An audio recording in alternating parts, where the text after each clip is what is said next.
Ang pag-uusapan natin ngayon ang kahulugan ng mitolohiyang Griego o Greek mythology in English. Alam ko maraming mga kabataan o mag-aaral ang gusto nito dahil isa ito sa paksa na kanilang pag-aaralan. Tara't simulan na nating talakayin ang kahulugan ng mitolohiyang Griego. At sa mga susunod kong video, ikukwento ko naman sa inyo ang mga halimbawa nito, kagaya ng mga diyosa at mga Diyos.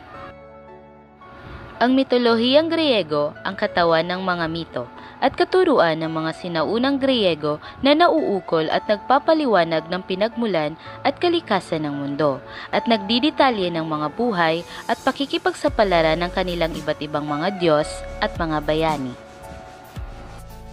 Ang mitolohiyang Griego ay isang bahagi ng relihiyon sa modernong Gresya at sa buong mundo na kilala bilang Hellenismos. Ang mga modernong scholar ay nag-aaral ng mitolohiyang Griego upang magbigay linaw sa mga institusyong relihiyoso at pampulitika ng sinaunang Gresya at ng mga kabihasnan nito. Pinag-aaralan rin ito ng mga scholar upang maunawaan ang kalikasan ng mismong paggawa ng mito. Sa simula, ang mga salaysay na ito ay pinapakalat sa sinaunang Gresya sa isang tradisyong tulang pagbigkas.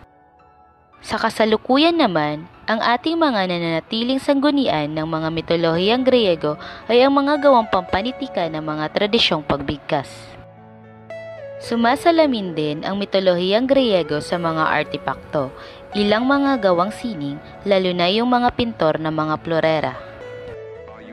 Tinutukoy ng mga Griego mismo ang mga mitolohiya at mga kaugnay na gawang sining upang magbigay liwanag sa mga kultong pagsasanay at ritual ng mga tradisyon na napakaluma na at minsan hindi nauunawa ang mabuti.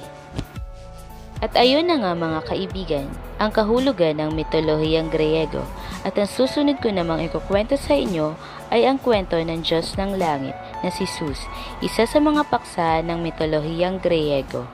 Salamat sa pakikinig mga kaibigan.